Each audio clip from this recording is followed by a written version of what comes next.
এই গ্রামটির নাম হচ্ছে মাধবপুর। এই গ্রামের একজন কুচটে বুড়ির তিনটি বউ ছিল।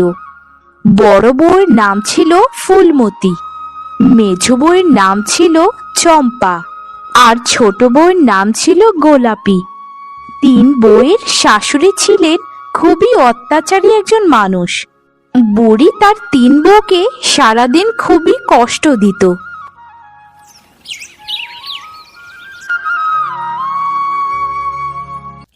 গোল গোল করে রুটিগুলো বানাস রে ছোট, না হলে তো জানিসই শাশুড়ি মা যে রাগী, তোকে আস্ত রাখবে না। আমাকে দেখছিস না কত যত্ন করে তরকারিটা রান্না করছি, একটু এদিক ওদিক হলেই তো খুব কথা শোনাবে। কি রে ছোট, তোর কি হয়েছে বলতো? এভাবে মনমোড়া হয়ে আছিস যে? তুমি তো জানোই দিদি, আমি খুব গরিব পরিবারের একটি মেয়ে। নিজের বাবার বাড়িতে কষ্ট করে খেয়েছি, এখানে স্বামীর বাড়িতেও কষ্ট করে খেতে হচ্ছে। আমার বুঝি পোড়া কপালে কোনো দিনই সুখ নেই গো, কোনো দিনই সুখ নেই। জানো দিদি, আগে যদি জানতাম এই শাশুড়ি এত অত্যাচারী হবে, তাহলে এই বাড়িতে জীবনেও বিয়ে বসতাম না। আর বলিস না রে ছোট, আমিও যদি জানতাম যে এই শাশুড়ি এত অত্যাচার করবে আর ছেলেরা সবাই শহরে থাকবে, তাহলে এই বাড়িতে কোনো দিনই বিয়ে করতাম না। আমাকে যখন দেখতে গিয়েছিল তখন তো উল্টো কথা বলেছিল যে ছেলেরা গ্রামেই থাকে। আর শাশুড়ি এত ভালো আচরণ করেছিল যে মা বাবা তো তার আচরণে গলেই গিয়েছিল। আর বলো না দিদি, আমার বেলাতেও তাই করেছে। আমার মাকে তো আমার শাশুড়ি বলেছিল যে আপনার মেয়ে এত লক্ষ্মীমন্তর, আপনার মেয়ে হলেই চলবে, আমাদের কোনো চাওয়া পাওয়া নেই। দিদি, বিয়ের পর থেকে একবেলাও ঠিক মতো মাছ দিয়ে খাবার খেতে পারিনি, সব সময় জল ভাত খেতে হয়। কি রে নবাবের বেটিরা, এত কথাবার্তা কিসের শুনি? ঘরে থাকা যাচ্ছে না তোমাদের জন্য? তা তোমরা আমার ব্যাপারে কি বদনাম করছিলে শুনি? সত্যি করে বলো, না হলে কিন্তু ছেলেদেরকে খবর পাঠাবো। আমি কিন্তু আড়াল থেকে সব কিছুই শুনেছি, তাড়াতাড়ি বলো কি বলছিলে আমার নামে। মা, বিশ্বাস করুন, আপনার নামে আমরা কিছুই বলিনি, শুধু নিজেদের সংসার জীবন নিয়ে একটু আলাপ করছিলাম, আর কিছু না। আপনি একটু কানে কম শুনেন মা, তাই ভুলভাল শুনেছেন।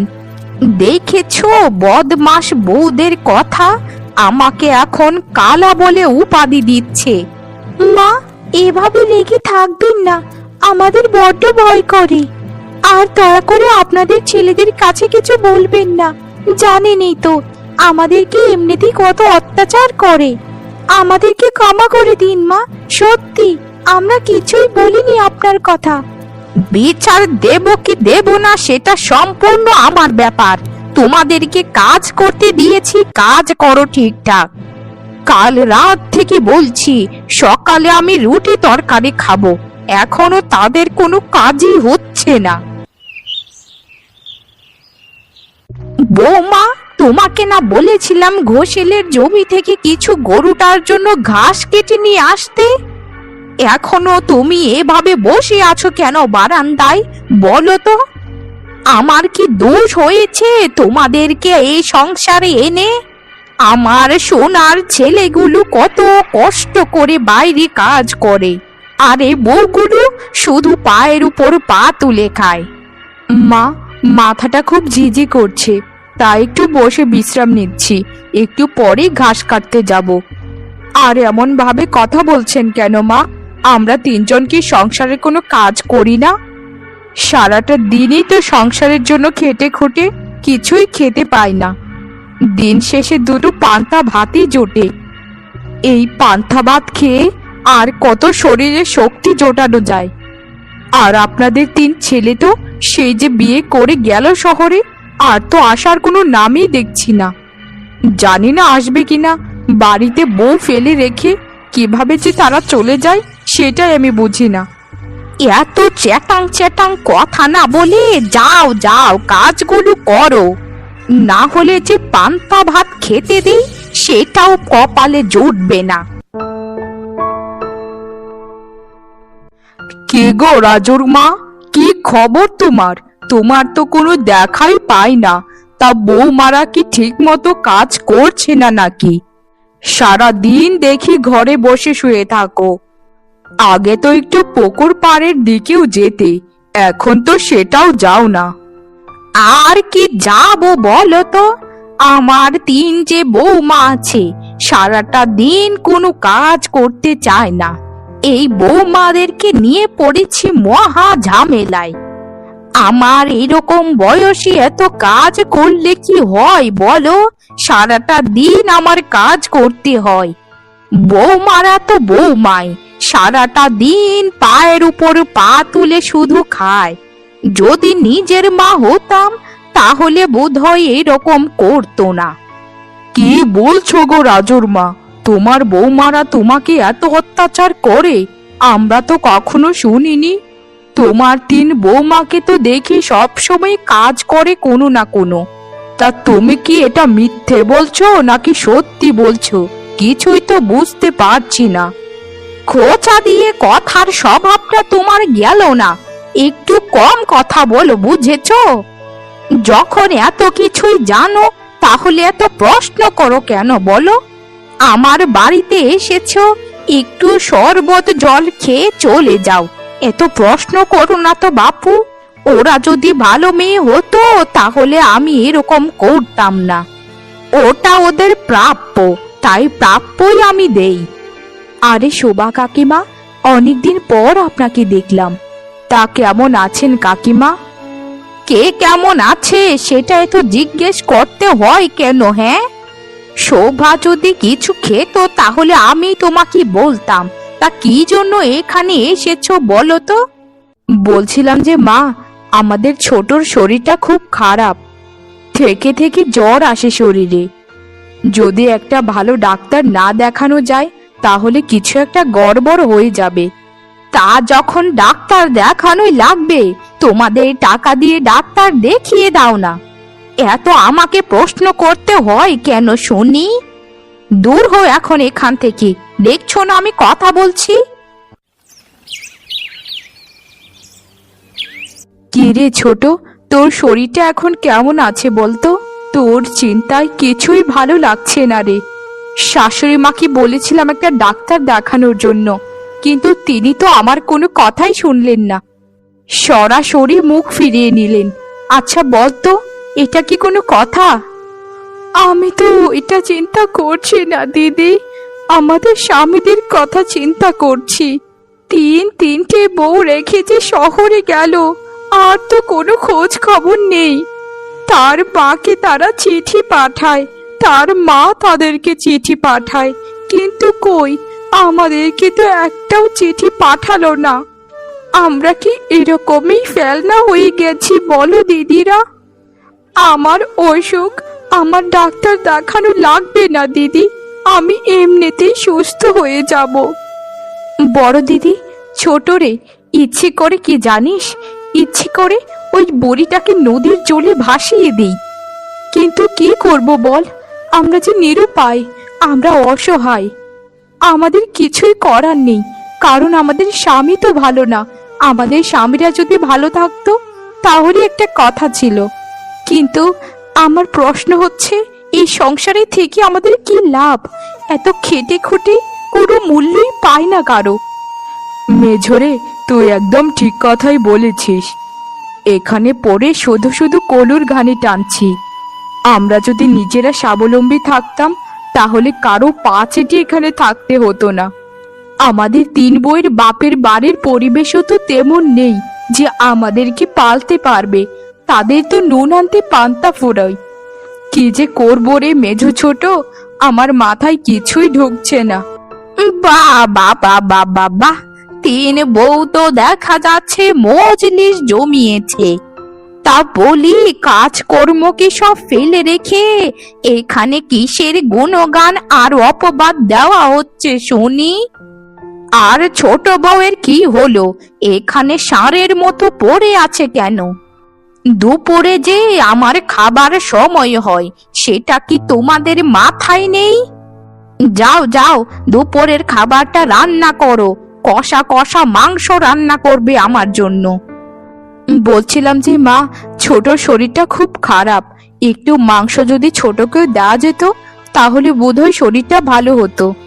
আপনি যদি অনুমতি দেন তাহলে ছোটর জন্য একটু মাংস রান্না করি মা। আমি আর মেজ বউ আজ দুপুরে খাবো না মা, আমাদের খাবারটা ছোটকে দিয়ে দেব। এত সোজা না বাপু, তার আজ খাওয়া দাওয়া বন্ধ। যদি দেখেছি তার পাতে খাবারে দিয়েছ তো তোমাদেরকে ঘাড় ধাক্কা দিয়ে বাড়ি থেকে বের করে দেব। যে কাজ করবে সে খাবার পাবে, যে করবে না সে খাবার পাবে না। দুপুরে রান্না বাড়া সেরে তিন বউ খেতে বসে। বড় বউ মেজ বউয়ের খাবার থেকে ছোট বউকে খেতে দেয়, কারণ বুড়ি বলেছিল যে কাজ করবে সে শুধু খাবার পাবে। সারা দিন গাধার খাটুনি খেতে তিন বউয়ের পাতে শুধু পড়তো পান্তা আর কাঁচা মরিচ আর একটু পেঁয়াজ। আমি জানি রে ছোট, তোর পান্তা খেতে একদম ভালো লাগে না, কিন্তু কি করব বল, নাকে ধরে একটু খেয়ে নে, তোকে তো সুস্থ হতে হবে। কি করব বল রে ছোট, আমাদের ভাগ্যটাই অমন। আমাদের যদি টাকা থাকতো তাহলে তোর এরকম অসুস্থ শরীর নিয়ে এখনো ঘরে বসে থাকতে হতো না।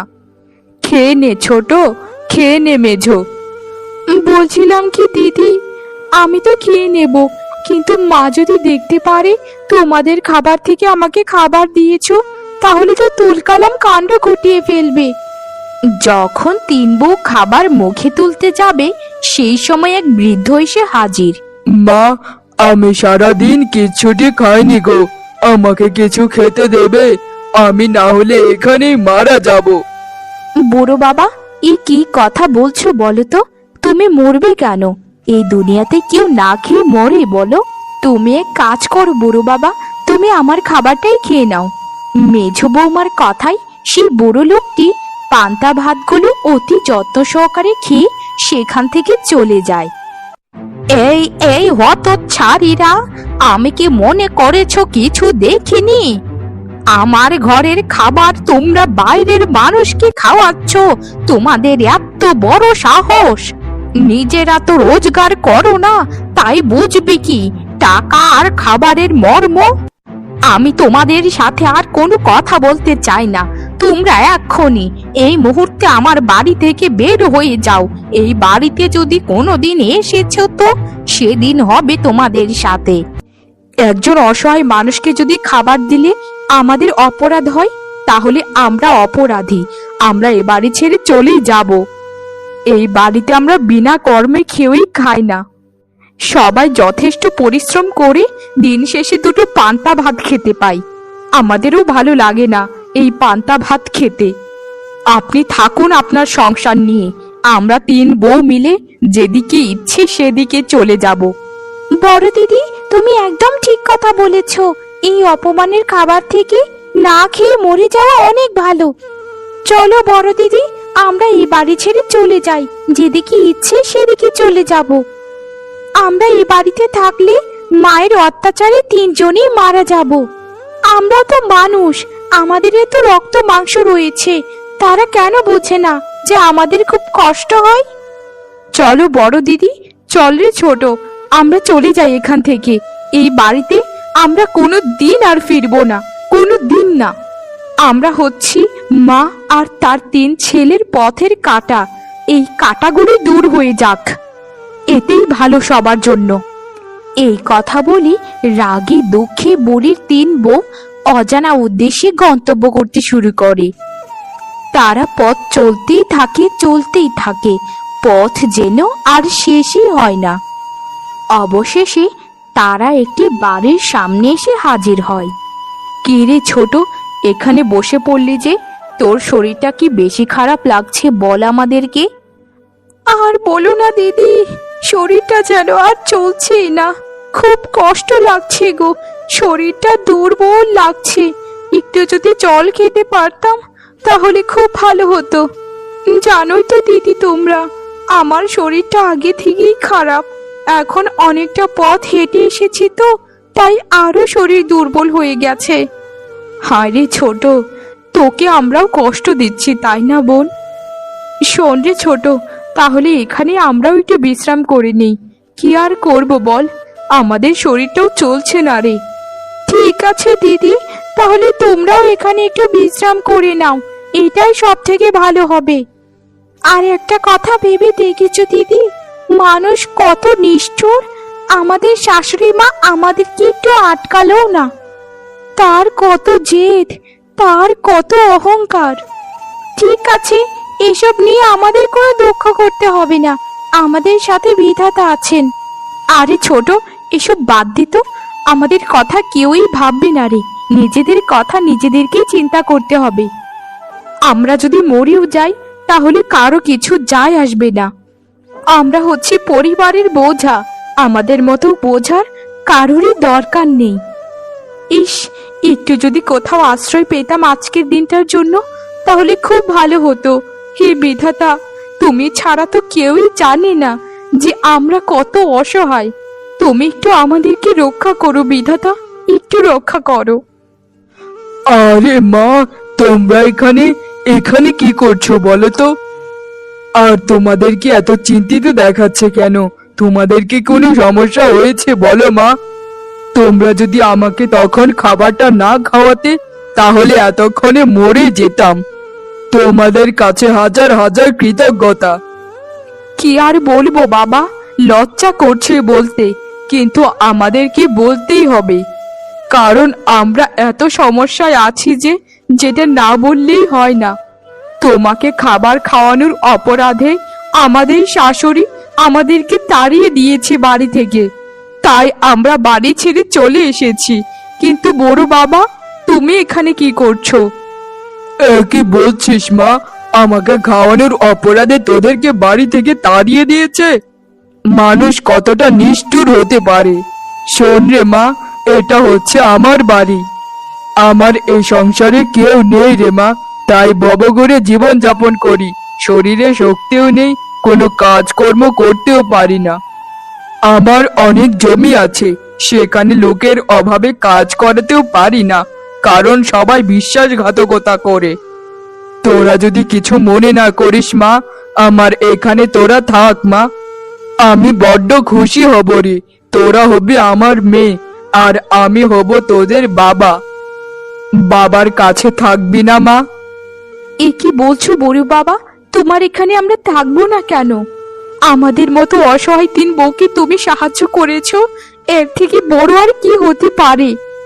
আমরা আবার তোমার ফসলি জমিগুলোতে চাষ করব, আবার ফসল ফলাবো। তোমার কাছে আমরা সারা জীবন ঋণী হয়ে থাকলাম বড় বাবা, সারা জীবন। কিছুদিন পর সেই তিন বই তিন স্বামী শহর থেকে গ্রামে ফিরে আসে। বাড়িতে কেউ আছো? একটু জল খাওয়ানো যাবে? খুব জল তেষ্টা পেয়েছে গো। বাড়িতে কেউ আছো নাকি? একটু বেরিয়ে এসো না, একটু জল খাওয়াও। আরে তোমরা তোমরা এখানে কিভাবে? হায় বিধাতা, গিন্নি তুমি এখানে কি করছো? আর তোমরা বা এখানে কেন বলো? কিছুদিন আগে মা আমাদের বাড়ি থেকে তাড়িয়ে দিয়েছেন। সারাক্ষণ আমাদের উপর অকথ্য অত্যাচার করেছে মা। শেষে এক বড় বাবাকে খাবার খেতে দিয়েছিলাম দেখে আমাদের বাড়ি থেকে তাড়িয়ে দিল। এই ছিল আমাদের অপরাধ, আর কিছুই আমরা জানি না। আর বাকিটা আমি বলি তোমাদেরকে। তোমাদের মা আমার তিন মেয়েকে এত অত্যাচার করেছে যে সেটা ভাষায় প্রকাশ করার মতো না। মানুষ এত জঘন্য কিভাবে হতে পারে?